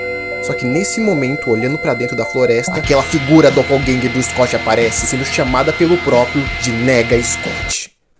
Peço encarecidamente que caso haja uma tradução da versão colorida da história, coloquem como Nega Scott mesmo. Não traduziram um nome sequer a história toda. E logo ele, Nega Scott, então acerta nosso herói. E a Kim diz que ele não pode mais viver assim. Mas o Scott retruca dizendo que ele só precisa matar esse cara, esquecer a Ramona e assim superar tudo. Mas retrucando a retrucada dele, ela fala que ele não pode esquecer dos próprios erros, porque eles vão acabar se repetindo. E que mesmo esquecendo, eles vão continuar indo atrás dele. Mas ele não parece dar ouvidos enquanto luta com essa figura sombria, acabando caído debaixo da mesma. Se prepara para desferir um golpe derradeiro nele. Mas justamente nesse momento, uma imagem vem na cabeça do Scott. A imagem da Ramona. Assim, todos os bons e maus momentos que passaram juntos são lembrados por ele. Inclusive é muito foda ver momentos dos volumes passados sendo redesenhados no estilo atual. O nega Scott então para, e os dois se encaram. Em seguida, o ser sombrio entra no corpo do Scott, que enfim afirma que lembra de tudo. Tá bom, que porra foi essa? Eu juro que a primeira vez que eu li, eu não entendi porra nenhuma a partir do momento que a Kim revelou o verdadeiro passado dos dois. Então sim, eu li a wiki pra entender. Agora eu não sei se eu sou muito burro ou se realmente foi explicado de uma forma meio merda. Em resumo, a vida toda Scott Pilgrim fugiu dos erros que cometeu, procurando esquecer das coisas que fez pra não se sentir mal por isso. Então, a forma distorcida como ele lembra das coisas é parte por causa desse mecanismo de defesa. Então, além de praticamente tudo que a gente viu no flashback da Kim, provavelmente dentro dos flashbacks da Envy também tem coisas cortadas ou alteradas, justamente pra que ele esquecesse que tinha culpa em ambos os casos. Em relação a Knives, ele só não esqueceu completamente da culpa porque ficavam falando toda hora disso. E a representação desse Alzheimer seletivo é o próprio nega Scott, que procura não simplesmente acabar com o Scott, mas fazer com que ele se lembre do que fez. Agora, por que da Kim ter ficado com o cara que espancou o namorado dela? Acho que é só porque ele era fofo. E aparentemente ela não tinha um apego tão grande com o namorado dela. Inclusive, se voltar naquela história que ela contou pra Ramona no volume 3, provavelmente não era ela quem tava obcecada pelo Simon, e sim o próprio que tava obcecado por ela. Talvez tenha acontecido algo meio Lucas Lee e Ramona, onde eles acabaram namorando por insistência do moleque. Bom, agora lembrando do merda que ele diz que não merece voltar com a Ramona. Então há quem diz que, portanto, ele deve fazer por merecer. Interessante notar, inclusive, que ela é a única que diz pra ele voltar com a Ramona, tendo em vista a amizade que as duas formaram ao longo da história. Bem, ela acaba dando um selinho nele. De acordo com ela mesma, é pra dar sorte e que nunca mais vai acontecer. Sei, sorte. Mas agora Scott Pilgrim está voltando pra casa, em cima do ônibus. Por que ele só não ficou dentro? A cena corta então pra Envy conversando com Gideon Grey. Se bem que os outros vezes eu apresentei durante ou um pouco antes da ação, né? Daqui a pouco eu faço então. Pelo menos já tá marcado qual é a profissão dele. Enfim, com a banda dela tendo acabado por motivos de força maior, ela vai começar uma carreira solo, com a estreia sendo na abertura do Teatro Caos de Toronto, que é obviamente o do mal do Gideon. Por causa disso, os dois têm uma discussãozinha onde ela diz que tá muito cansada e queria só sentar com ele e beber alguma coisa ao invés de ficar se emperequetando toda. E ele responde basicamente: foda-se você, esse é meu momento e eu fico de pau duro te vestindo que nem uma boneca inflável esquisita. Porque de todos os 7 ex-malvados, a Envy escolheu logo os 2 mais filhos da puta pra namorar. Bom, então, o Scott finalmente chega no covil do Gideon. Descendo o elevador, ele se depara com uma balada gay. Isso não me parece um teatro, mas realmente tem vibe de caos. Inclusive, eu descobri que esse nome é uma referência ao cenário de Earthbound. Mas foda-se, a gente não veio aqui pelo Teatro Caos, e sim pra descer a porrada num cara de óculos. Eita, o Wallace tá aqui também, junto com esse cara que eu ignorei pela história inteira, porque a única função dele é também se chamar Scott. É uma boa piada. Quando ele pergunta se eles viram a Ramona ou o Gideon, eles não dão respostas que ajudem, obrigando ele a adentrar mais no lugar. Passando pelo Stephen, que tá tendo uma discussão com o ex-colega de quarto da Kim. E pensando agora, também faz parte da nova banda do Stephen. Nossa, quem diria que dá pra manter uma amizade com alguém mesmo sabendo que ele só quer te comer. Ele continua andando mais pelo Teatro Caos e pede uma bebida, mas não consegue beber porque quando ele olha pro lado ele toma o maior jumpscare de todos. Merda, ela tá de volta. Com esse susto, o Scott acabou cuspindo toda a bebida em si mesmo, assim começando a choramingar que nem um adulto maduro. O barman então dá uma camisa pra ele. No caso, essa cena é igual a que todos os funcionários usam nesse lugar, mas o mais importante é a mesma que o Gideon tava usando quando a Envy apresentou, entre aspas, os dois. Tô sentindo esse cheirinho de paralelo narrativo. Caramba, tá realmente todo mundo nesse lugar. Parece até que vai acontecer uma luta de clímax épica. Mas perguntando também pra irmã se ela viu a Ramona, ele recebe um esporro patrocinado por Wallace Wells. Inclusive, é muito esquisito que a Stacy e o jovem Neil realmente nunca tinham sequer se visto durante a história inteira. Então Scott apresenta os dois, chamando o Neil pela primeira vez de... Neil. Eu perdi a oportunidade de chamar ele de jovem Neil durante a review toda pra começar a chamar ele de Neil só agora. Eu sou um péssimo roteirista. Mas, enfim, ele também encontra a Knives e a amiguinha dela. Também não sabe onde os dois estão. Mas justamente nesse momento, as luzes se apagam e o show da Envy começa. Com ela dedicando uma nova música a um velho amigo. Nem imagino quem é. E eu acho um conceito muito legal, a partir da letra da música, essa luta final deles começar. Eu acho que cenas desse tipo funcionam melhor em audiovisual, onde enquanto eles lutam, realmente toca a música de fundo, com a letra sendo referente ao que tá acontecendo ou como ela se sente em relação ao Scott e o Gideon. Mas tendo em vista a limitação de que é só visual, esse jeito também ficou legal. Mas acho que agora, finalmente, é hora de apresentar Gideon Graves, o líder fundador da Liga dos Ex-Namorados do Mal. Então, esse surtado maluco, babaca, esquisito, perturbado, egomaníaco e muito inteligente. O que se não fosse pela parte da inteligência, podia ser facilmente o Scott. E a merda foi essa de ir aumentando a quantidade de informações à medida que ia passando os exes. Olha isso, é tão apertado que não cabe nada. Bom, os dois começam a trocar socos e o Scott pergunta onde tá a Ramona e o que o Gideon fez com ela. E ele responde que nem tocou nela e que provavelmente ela tá no banheiro. Peraí, ele não tá com a Ramona então? E nesse momento o próprio Gideon entra em modo rage, porque pra ele, o Scott é quem tava com ela. Essa é a briga por afeto mais patética desde a criação de Crepúsculo. Mas no meio desses golpes sendo trocados, o Gideon dá um soco no peito do Scott, que entra nele. Assim, com um empurrão, Gideon roubou o poder do amor. Que canalha. Eu não consigo falar isso sério. O Scott é chutado pra longe e fala novamente que nem quer lutar contra ele. Ainda mais agora que ele sabe que a Ramona só fugiu que nem fez em Nova York. E vendo esse ato por parte do nosso herói, o Gideon diz então que agora ele também faz parte da liga, oferecendo um posto como novo membro, pra que juntos eles possam continuar estragando a vida amorosa da Ramona. Mas com raiva ele replica dizendo que nunca se juntaria. E o Gideon, ao ouvir isso, decide acabar logo com tudo, apunhalando-o com o poder do amor, fazendo-o cair ensanguentado no chão, todos entrando em choque. Até mesmo a Kim, que nem tá ali, sente quando Scott Pilgrim morre.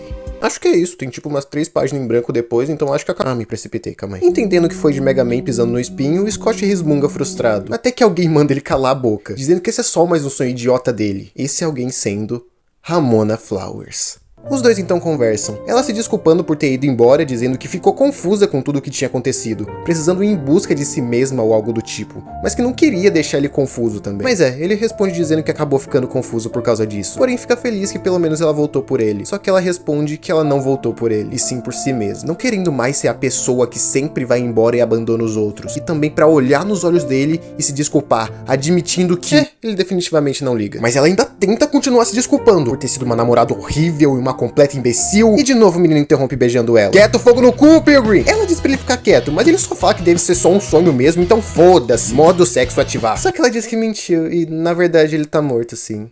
Acontece. No meio do ar, um ícone familiar se forma. Scott tinha uma vida extra. Caramba, é verdade. Eu não me lembrava dessa vida extra que ele pegou no volume 3.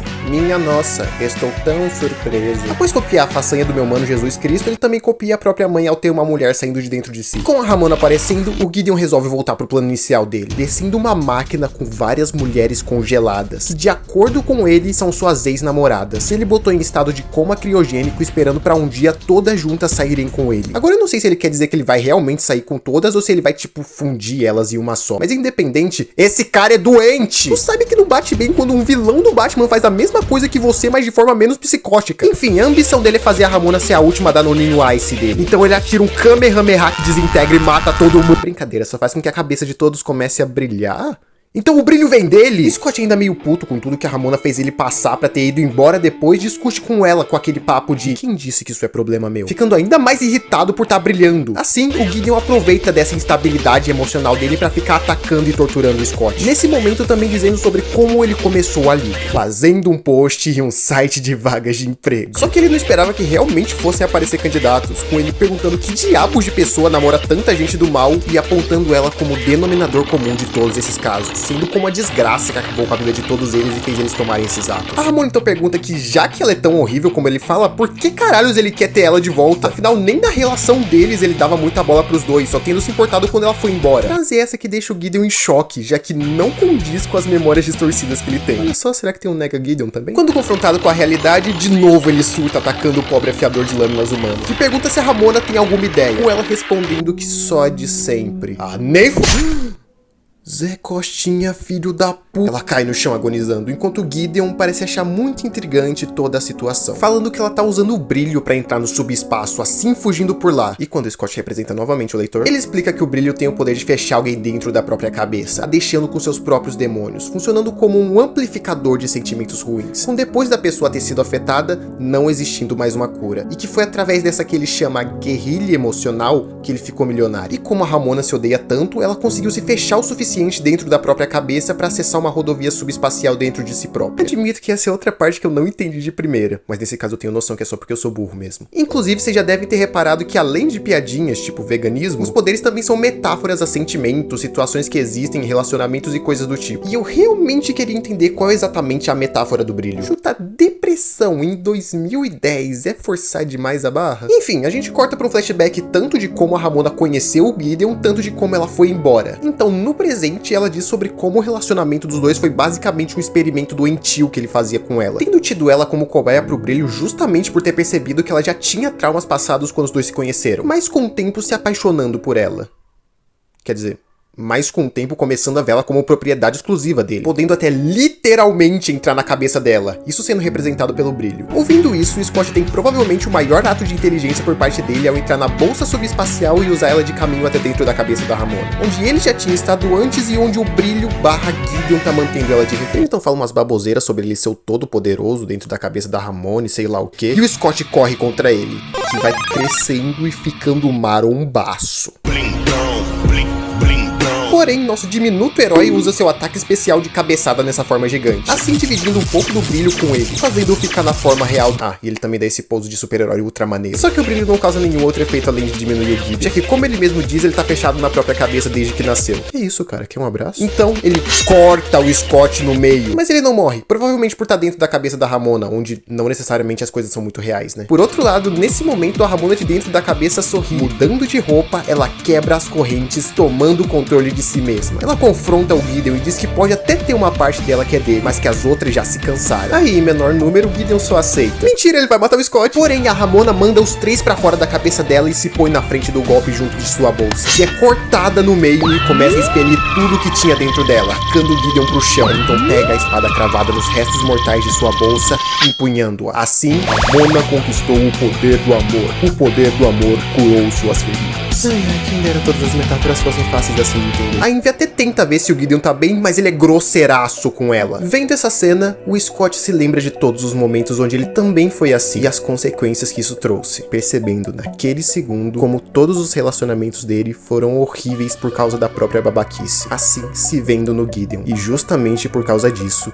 ele precisa matá-lo, como se tivesse que matar uma versão oposta a si mesmo, uma versão que não tá disposta a mudar. Scott Pilgrim conquistou o poder da compreensão. Tá bom, lembra quando eu disse que a cena do poder do amor me arrepiava? Então, essa aqui me transformou num ouriço. O Gideon, se vendo desarmado e em desvantagem, vai por trás da Envy e tira uma espada da roupa dela. Eu quero muito saber se algum cosplayer consegue recriar essa roupa pra explicar como que ele fez isso. Inclusive, eu queria ter 10% da coragem do Gideon, que mesmo lutando com 2 pessoas armadas com espadas, tem culhões pra dizer que viu os dois no Met Gala na maior naturalidade e cara de pau. Pera, ele fez o quê? Se você pudesse me dizer, se você soubesse o que fazer. Com essa frase, o Scott tem a revelação de que o Gideon era na verdade o gato. Não, ele não era não. Na verdade, usando do subespaço, ele ficou vigiando os dois de dentro da cabeça do Scott. Não só vigiando, como também modificou algumas memórias do menino. Ou seja, ele não só apagava as próprias memórias pra esquecer das babaquices que ele fez, mas também teve as lembranças alteradas. Tendo isso em vista, ele até demorou pra ter um colapso, ficando putaça ao saber que o Gideon ferrou ainda mais a cabeça bitolada do amor dela. Ela manda a espada dele pra longe. Os dois se aproximam, preparados pra dar fim nele, que responde dizendo que acabar com ele não vai adiantar de nada, pois eles são os piores inimigos um do outro. Mas eles não dão muita razão pro papo de coach de relacionamento, fazendo sushi de arrombado, assim podendo finalmente descansar, enquanto a plateia é alvejada pelas moedas que o Gideon soltou. Ai, droga, Envy! Ok, então... Alegria! Ela meio que agradece por eles terem dado cabo em mais um namorado tóxico dela e expulsa eles do palco pra finalmente fazer o show, agora vestida como um ser humano normal. Ah, e ela também liberta as ex-namoradas do Gideon. Depois, o Scott pergunta se eles não vão catar as coisas da Ramona que ficaram jogadas pelo chão e ela simplesmente fala que não tá afim. A girl menos materialista do mundo. Enfim, com quase todo mundo reunido, a Stacy pergunta onde caralhos a Ramona tava todo esse tempo que ela sumiu, com ela respondendo que tava só na casa do pai dela. Os dois então vão indo embora pelo elevador e... as coisas nunca mais vão ser iguais, né? Cara, as coisas nunca são iguais. Elas sempre mudam. Esse é o normal. Ela diz que justamente esse é o problema dela, não querer ser mudada. Sempre querendo mudar antes que o universo possa fazer isso. Nunca querendo se amarrar em alguém por achar que assim ela vai ficar presa e inerte às mudanças que ela não pode controlar. Ele então responde que talvez possa dar certo, que eles podem continuar mudando juntos ao invés de se prenderem um ao outro, acrescentando que eles só precisam ser fortes. Mas ela retruca dizendo que nunca foi muito boa em ser forte, o que ele diz que ela dá um jeito, só precisando de prática. Vocês já contaram quantas cenas eu disse que eu amei até agora? Bom, enfim, mostra uma ceninha do Scott trabalhando e depois deles encontrando o ex-colega de quarto, o Stephen, e eles se beijaram! Que merda, ele virou o namorado dele, eu devia ter apresentado ele pelo nome. Ah, e pra quem tem dúvidas, relaxa, Scott Pilgrim ainda é babaca em algum sentido. A gente também vê o Scott e a Kim tocando na nova banda deles, mas...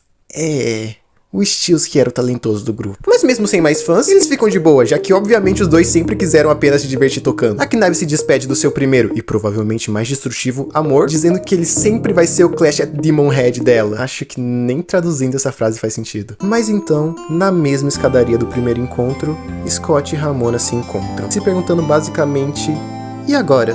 Bom, eles vão tentar de novo. Segurando as mãos e se olhando apreensivos, mas esperançosos, eles entram no subespaço uma última vez, aos poucos se afastando, sumindo pra gente, assim acabando a HQ de Scott Pilgrim. Eu não tô querendo chorar, vocês que estão. Sabe, antes de ler eu já esperava que eu fosse gostar. Mas eu não esperava que eu fosse gostar tanto. É sério, virou facilmente uma das minhas HQs favoritas. Eu não li muitas HQs. Mas tem justamente o tipo de humor que eu gosto, o tipo de história que eu gosto também, que é essa vida cotidiana com poderes malucos e tal. Acho que meus volumes favoritos são o volume 4 e o 6, o volume 4 e o 6. Que, ironicamente, são os dois que tem lutas de espada. Eu tô falando muita coisa desse tipo nesse vídeo, né? Eu acho melhor parar antes que alguém comece a questionar minha heterossexualidade. Acho que críticas plausíveis seriam talvez, sei lá, a velocidade como as coisas acontecem. Alguém poderia falar que é muito lerdo, ou sei lá, que os personagens do Brian Lee são muito parecidos um com o outro. Mas eu acho que críticas que eu realmente tenho, talvez sejam, sei lá, que eu queria ter visto mais do Neg Scott, tipo, ficar por mais tempo nesse mistério dele, sei lá, a conveniência de roteiro que tem às vezes, mas isso daí eu deixo relevar porque é parte da comédia da história. Mas no geral eu realmente gostei muito. Eu espero algum dia ter um exemplar físico, de preferência uma versão traduzida da versão colorida. Ah, nem ferrando. Não tem ninguém em casa! Para de tocar campainha, eu juro que eu vou enfiar emoji do filme inteiro na tua bunda. Droga, ele deve saber que só tenho meio emoji do filme pra enfiar. Tá, talvez se eu for rápido eu consiga gravar antes dele tocar a campainha de novo. Indo agora pra segunda obra dessa franquia, que saiu apenas 21 dias depois do final da HQ, temos o jogo.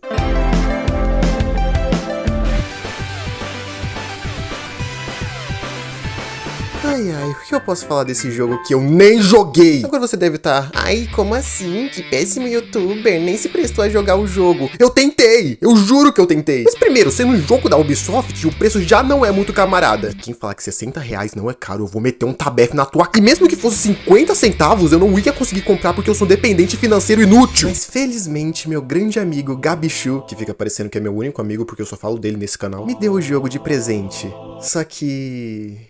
esse aqui é meu computador. Você já conseguem chutar qual que é meu problema? Não é nem só que, o jogo fica travando, não. O meu computador simplesmente não roda. Ele não consegue. Mas graças ao advento da internet, eu fiz o que todo bom pobre pode fazer quando não consegue jogar algo. Além de chorar, que é ver uma gameplay na internet. Então eu acho que dá pra eu falar um pouquinho, só pra não dizerem que eu não me esforcei nessa parte.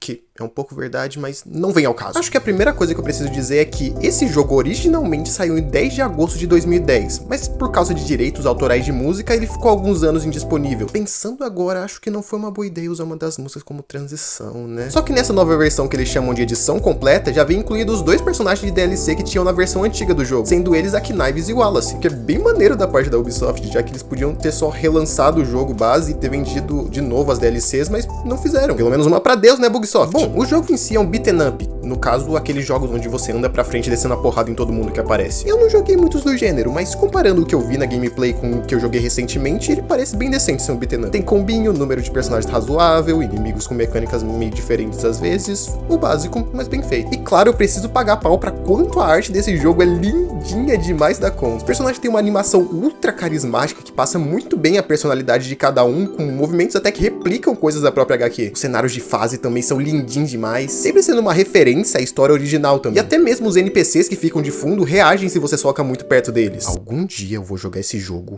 e eu vou tentar bater nela. É uma promessa! Nesses cenários, inclusive, como de praxe em beaten up, eles são bem interagíveis, dando pra socar e quebrar as coisas tudo. Mas a parte mais legal que eu não lembro de ter visto em nenhum outro lugar é que as lojas que ficam no fundo são interagíveis, onde você realmente pode entrar dentro delas e comprar itens que facilitam a jogatina. Um detalhe muito foda é que se você entrar na locadora, vai ter uma opção exclusiva de pagar as dívidas que você tem. Só que você nunca vai conseguir pagar elas porque elas sempre ficam aumentando, sendo uma referência às dívidas que o Scott tem na locadora na comic original. É sério, isso é muito foda, porque mostra o carinho que os desenvolvedores tinham quando criaram o jogo. Mas ainda nessa parte de interagir com o cenário, por fase vai ter uma partezinha onde vai ter uma estrela marcada. E caso você interaja, você pode ou achar uma salinha secreta, ou encontrar uma fase bônus que se passa justamente dentro do subespaço, com as estrelinhas justamente estendo a marca do subespaço também na história original. Falando agora da seleção de fases, que coisa mais lindinha! Esse mapinha que é referência ao Mario 3 me pega muito. E agora sobre os bosses de cada uma das 7 fases, obviamente eles são os ex-namorados malvados. O Neg Scott. Não posso jogar, já que tanto esse jogo quanto o filme foram desenvolvidos antes do volume final sair. Então eles seguem bastante da história original, mas ao mesmo tempo necessitam de ter uma versão diferente de algumas partes da história. Mas assim, eu me pergunto quanto eles sabiam do final real da história e quanto eles tiveram que ajustar de última hora. Porque, por exemplo, na luta de chefe contra o Gideon, tem muita coisa parecida, tipo ir pro subespaço, ter um Gideon gigante, eles disponibilizarem uma espada pra você usar, mas nada é realmente igual o que tá na HQ. Tipo, a espada que a gente usa nessa luta é o poder do amor e não da compreensão. Além de esse Gideon gigante fusão com todos os exes é bem diferente da versão que a gente viu na comic. Então não sei, foram 21 dias de diferença do final da história original pro lançamento do jogo. Então é possível que algumas coisas eles adicionaram pra ficar mais parecido, ou o Brian Lee já tinha dado um pouco de informação pra eles. E outro negócio que também é muito legal, mas que aparentemente é o básico de um beaten up, é ter um final pra cada personagem. No caso eu só vi o final do Scott, porque é o que tá na gameplay do Gyoza aí atrás. E esse final, coincidentemente ou não, é basicamente o que realmente aconteceria na HQ se quando ele pedisse por sexo casual as garotas não tivessem bom senso pra recusar. Mas eu tô ligado que os outros finais também tem coisas interessantes. Eu acho. Talvez. Não sei. Talvez algum dia eu troque a batata que eu chamo de computador por um PC de verdade e eu possa fazer uma review solo só pra falar desse jogo. Então, por favor, continua assistindo meus vídeos pra eu monetizar o canal algum dia. Eu tô te implorando. 365 dias no ano. Porque logo quando eu tô gravando. Quero ver se tocar a campainha agora. Eu sei que você acabou de assistir quase 1h30 de vídeo, mas ainda tem 2 obras inteiras pra eu falar. Então eu achei melhor dividir o vídeo em 2 partes. Mas calma, a segunda parte sai semana que vem já. Então eu só te peço, se você puder e quiser, compartilhe o vídeo, por favor. Só pra esse vídeo ter mais de 2 views. É isso, vejo vocês semana que vem.